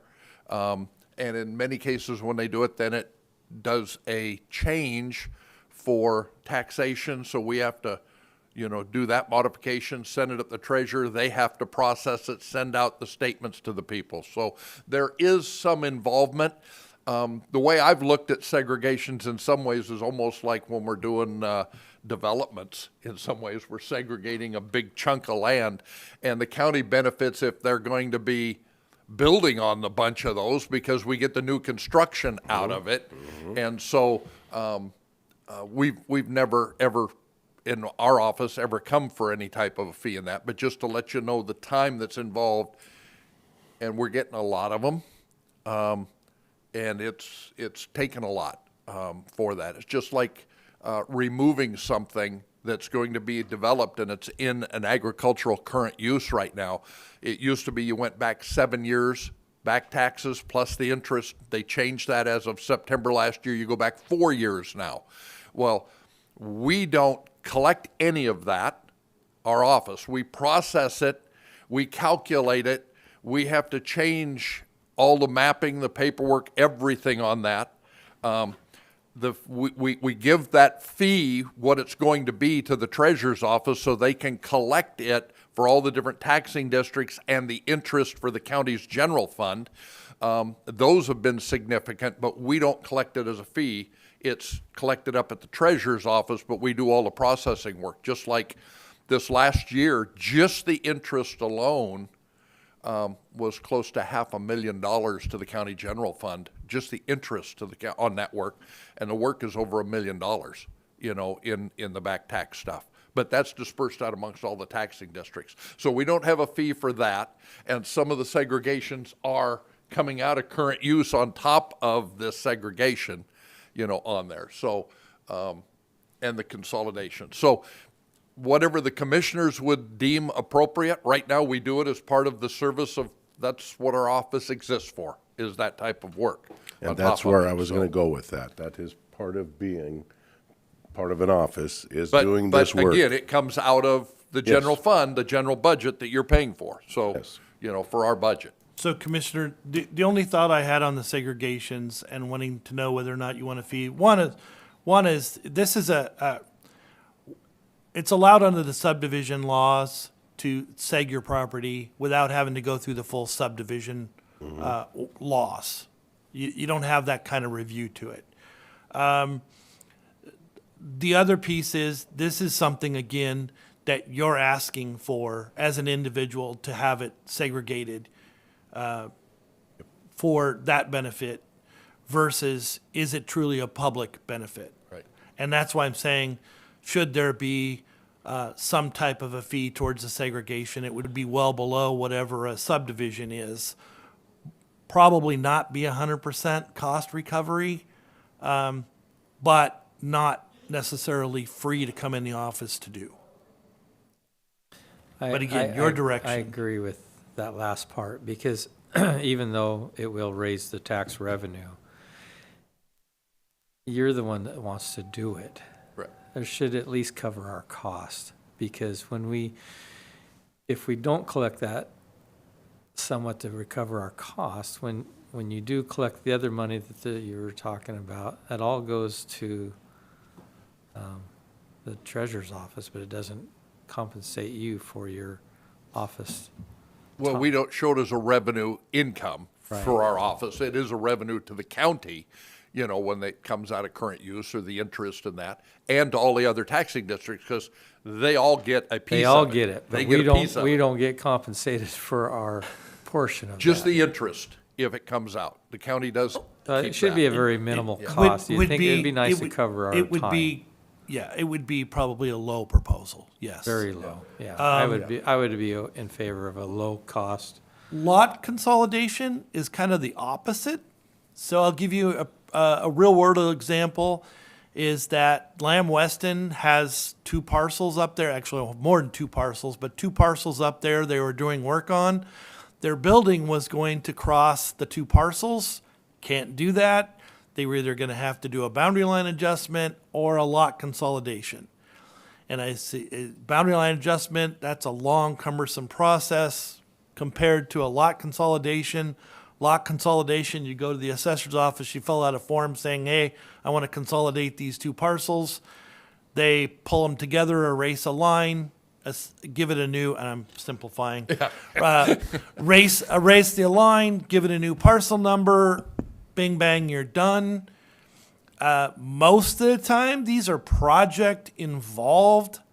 We actually had a couple of lot consolidations come in that were part of a project that they wanted to then subdivide in different ways. And normally they'd have to go get a lot consolidation done in the assessor's office, and then they come to my office and do the short plat. And it's like, well, as long as you fill out the form from the assessor's office, just give it to me. We'll process it in one process. I do know it does take some time in the assessor's office, but to me, I don't know that there's really a personal benefit to a lot consolidation as much as like or a public benefit. Oh, yeah. I would say for lot consolidations, we keep that at no fee, would be my recommendation. I've got one in Colotis that was in the city, so it's actually out of our jurisdiction, but we do stuff for Colotis. Small lot, they don't have room for a septic system. Their septic system failed. They own the existing lot next to it. They want to consolidate those two lots so they can put their septic system in. Why should they have to pay extra to have that done? It is a little bit of work. I think it's a benefit, in that particular situation to everyone as a whole to have that done. So, but I did want to bring it up as a discussion item. Because it does require us to redraw the maps, to do that. It requires us to have the appraisers look at it to see if it's going to change value by having one bigger piece rather than two smaller pieces, and that depends upon where the location is and the sizes of them. And then, of course, if it does change those values and that, we have to process paperwork up for the treasurer's office. So, it's hour and a half probably. So the on choice the between a outside. lot consolidation and what was the other one? Segregation. Segregation. Yeah. As long as the citizen is made aware that, hey, you have this option to do your lot consolidation.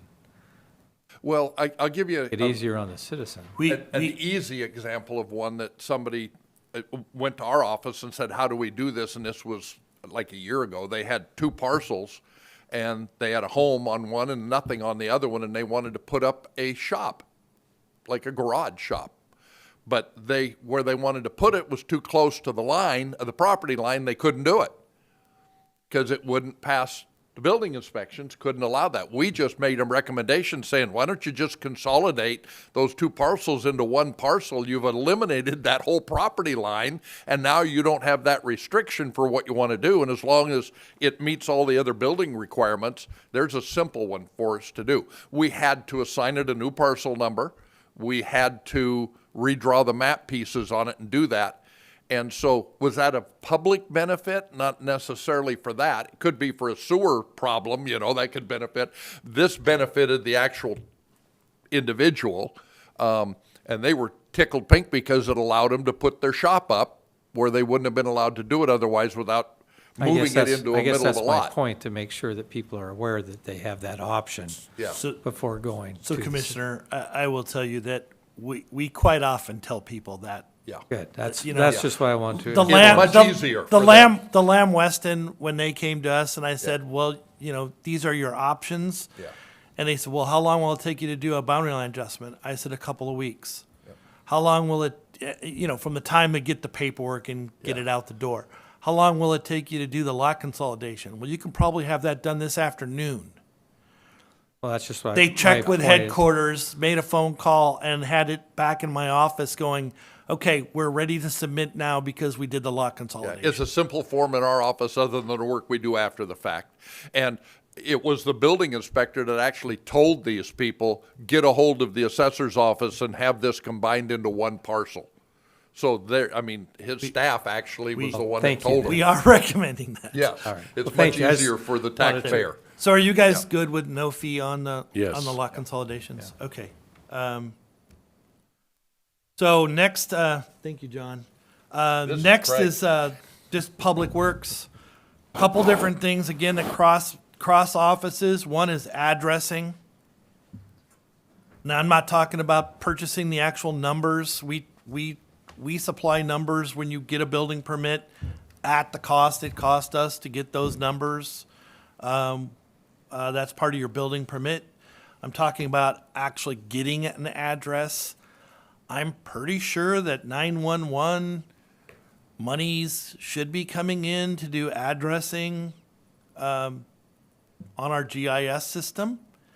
I think having an address, we require a lot of projects to have an address to do them because we got workers out there.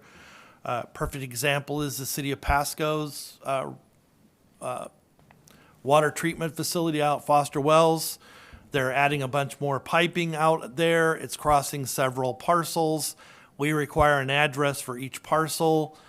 Part of the reason we require those addresses for each parcel is if the workers are out there and get hurt, you want 911 to be able to respond. So, again, it's a thing we do. I wanted to bring it to your attention. Unless you direct me different, I'm suggesting we keep the addressing just the way it is, no fee whatsoever.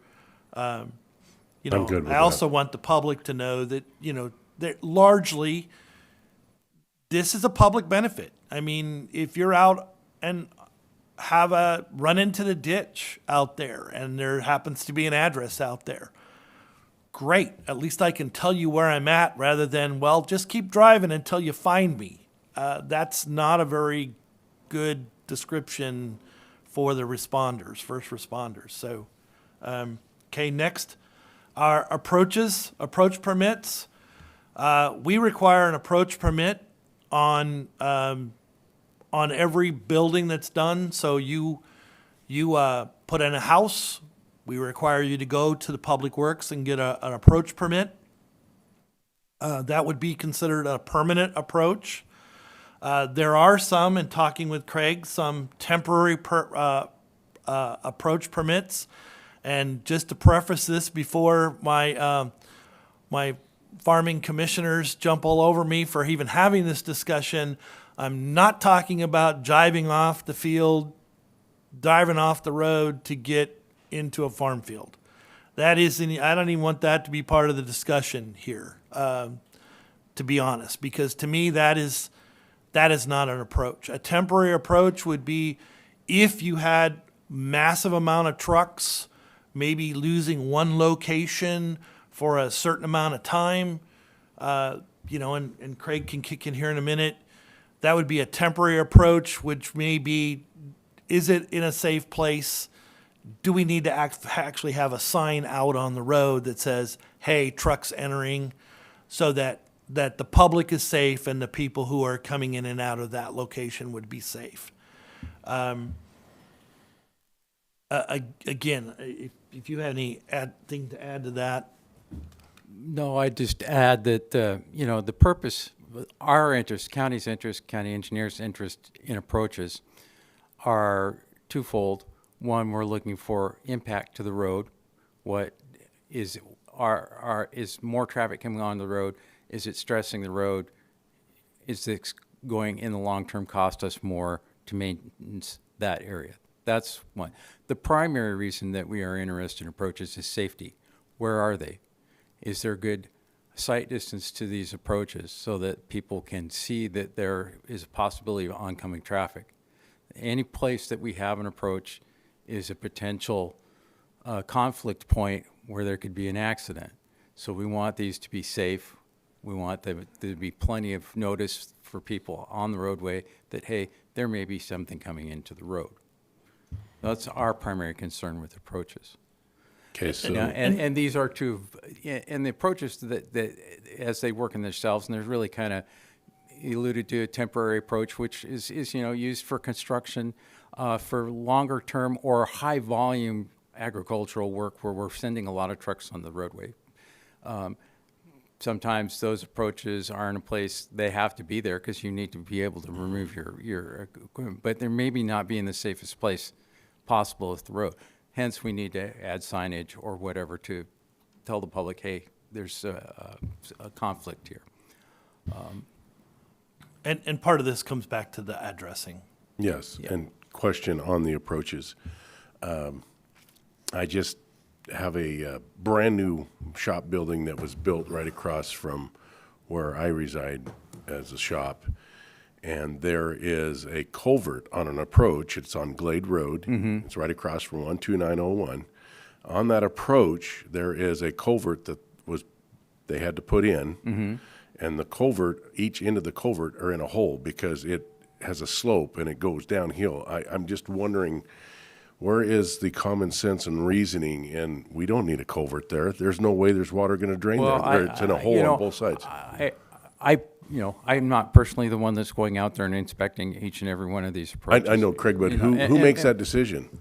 Well, I leave it up to staff, and generally, and we've had some turnover, and obviously, we might have some points where we have some training. I'm not going to guarantee you we're going to get it right. I drive by there, I haven't even talked to the guy, I just looked at it and I go, man, that was a waste of money. And it might be that we need to make some other sort of adjustment or improvement. It's common sense, is when you're uphill, water's not going to run uphill. Now, the other one is approaches on not all-weather roads. If it's an all-weather road, I am in agreement that we need a paved approach.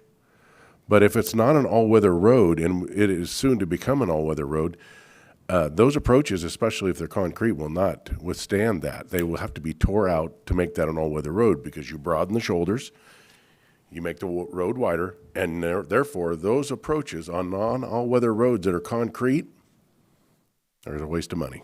And we're asking our patrons, our taxpayers, our bosses to put these in.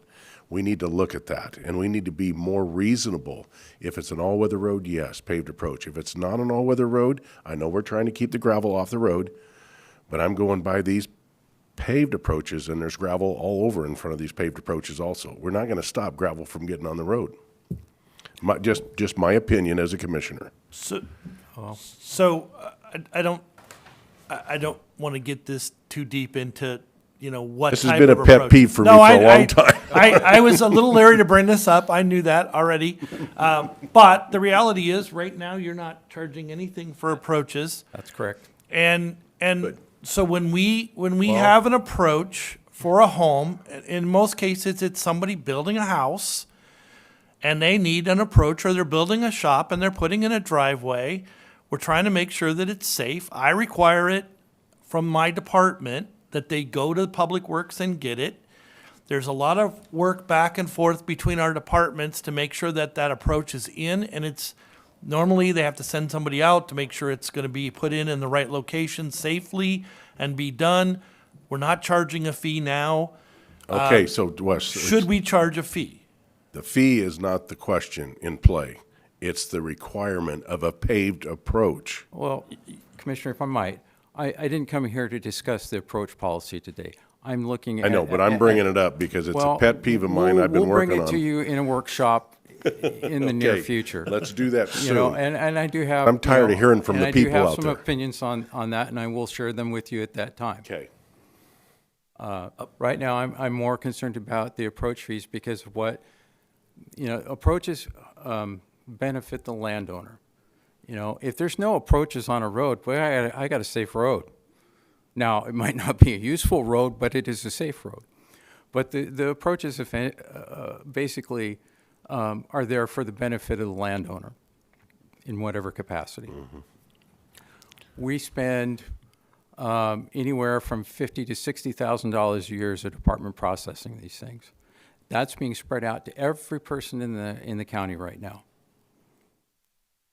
And that, it's up to you, gentlemen, whether you think that's fair, that everybody should be paying for the benefit of something that benefits an individual, or whether it is something that should be spread out through the county. And that's your call. I'm not here to... I guess I would like to review the approach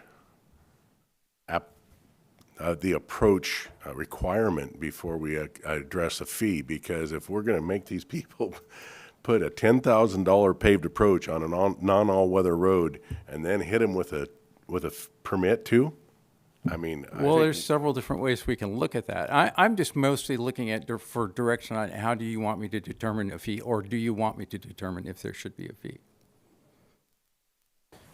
So a question I would have, so my understanding is currently, if we have a home in the unincorporated area that is attached to a non-all-weather road, if they apply for a building permit for any reason, that triggers a house that's been there for 40 years now has to put in an approach. Is that accurate? Well, I would assume that if there is a house there, it does have an approach. The issue It has a gravel approach, but Yeah, but so- the drawing of a building permit What- for putting in a whatever, re-roofing it now triggers, and they have to now pave their approach. Right. So why that was brought up is when we had the current approach policy that we're still serving was brought up. In that approach policy, it was determined that approaches that abut to paved roads should be paved. That's in that policy. We knew at the time, Public Works Department knew at the time, that there were plenty of approaches already existing out there that didn't comply with that. So this was the method that was there to bring non-compliant approaches to standard. So They were anytime there was compliant a at the time, but an updated policy now triggers that you go Right, and get a it's- building permit to do a $500, a $5,000 job, that now that $5,000 job is now 11,000 because you got to put a $6,000 approach in. Well, the fee, that level right now was set at $25,000. Okay, so so that's very helpful having that information. And we So the took trigger point would be. We took an internal approach to it in the department, only if it changed a footprint. I don't care about remodels inside the house or anything like that. We're trying to be as nice as we can, but we know we have a bunch of non-compliant approaches out there. There has to. So they were compliant at the time. Your updated policy now has put them out of compliance. Right. So So there's they no were material change to the residents. There's Yes, no that- difference in vehicle traffic or anything of that nature. It's the new policy, so your trigger point is 25,000. Right. That's helpful to have that And that was information. set, 20 years ago. So I think I have enough direction to say that we're not going to charge a fee for approaches at the moment until that Craig actually comes and talks about the actual policy on the approaches first, just to keep us moving along, because I know we got a 12 o'clock and I got a few more things I want to try Just and one quick do here. question, though. I mean, you said you're spending $50,000 to $60,000 a year on these unapproved approaches. Mm-hmm. How many approaches are we getting a year? Let's see, I just ran that number. We're getting somewhere between 150 and 200 a year. Okay. We used to, when I started here 30 years ago, we get one a week. So We've grown a lot. We get a lot of them. And I- I've gone from it being just kind of a side thing for a technician to being almost a full-time employees. All right. I appreciate Thank you. what Wes is saying. I would love to have that conversation soon. As Commissioner Didier says, people come and asking me as a commissioner to try to explain why that we're requiring to put in a culvert across a driveway that's been there for however many umpteen years, where that'll create obstacles and danger. And, to another example that they asked me to come meet with them, I went and met with them, and from the road, the ground slopes away from the road towards their driveway for approximately 3/4 of a mile.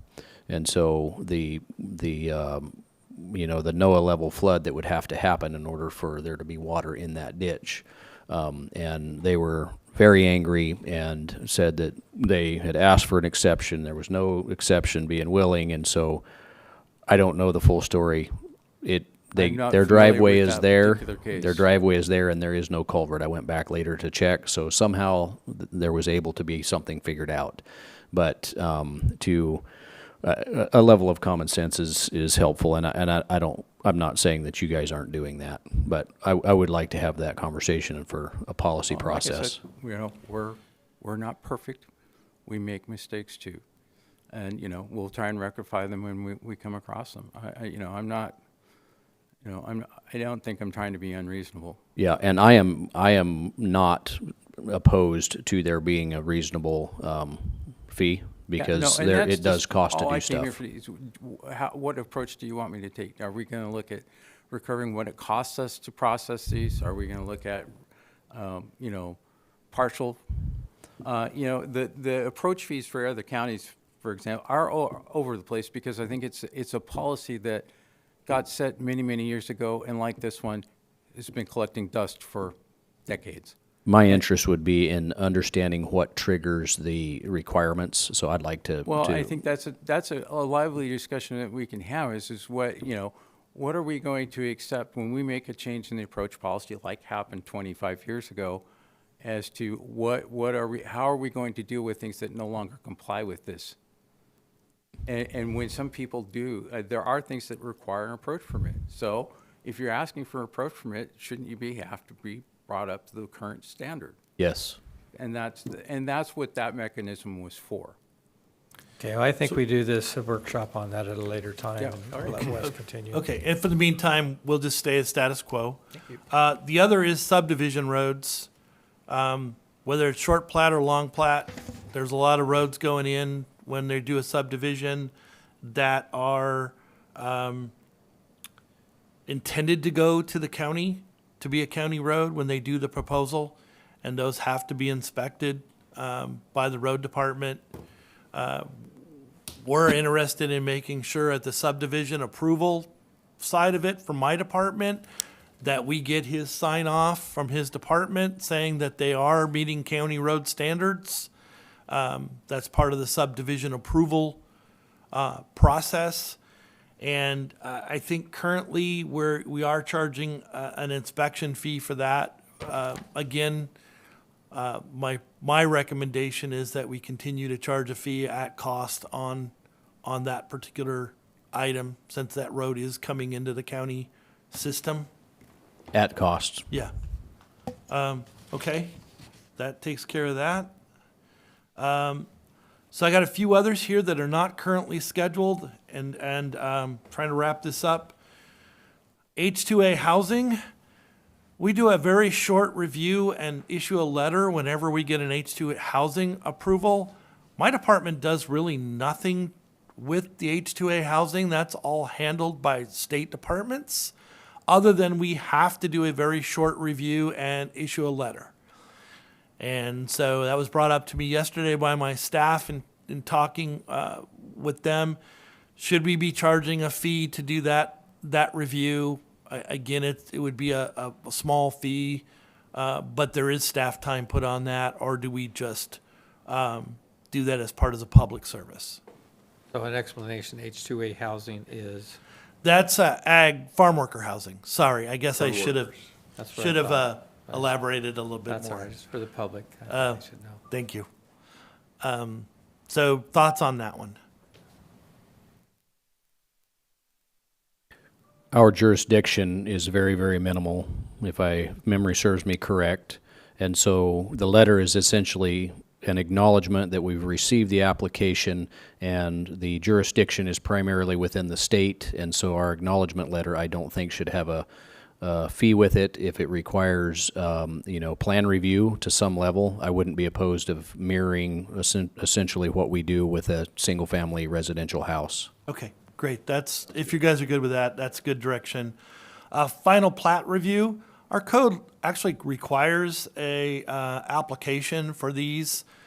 We don't currently have a fee on the schedule for this. I will take you this takes a considerable amount of time making sure that the plat meets all the requirements of the original plat. So if you can imagine, we get a proposal in there for a subdivision that may be 100 home subdivision, and they've got 5 years to finish it.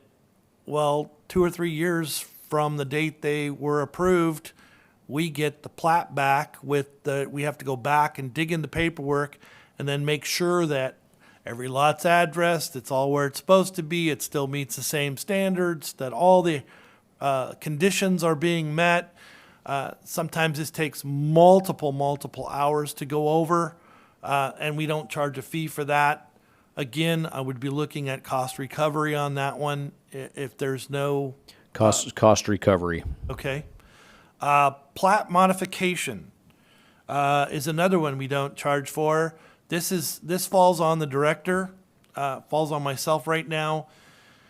We get somebody who wants to change a plat, and it requires a determination of major or minor modification. If it's major modification, they have to start all over.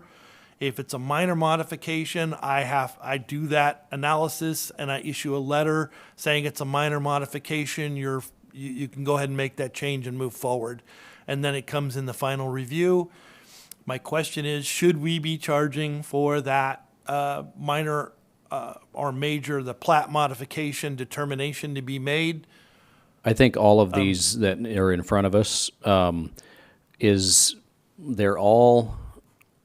this is examples of a continuation of a process that you have already gotten underway. And so my opinion would be cost recovery on all of these, because there's the beginning of these processes all had a fee associated with them. But when we have a continuation of expense in your department, cost recovery would be my opinion that would be appropriate in these examples. I concur. Okay, great. Thank you. Same with the outside consultants? Yes. Yes. Okay. Yes. Just want to check on that one, because that can get a little dicey. Just future considerations, comprehensive plan and development regulations are currently under changing. You know that. There are going to be some different things that will come.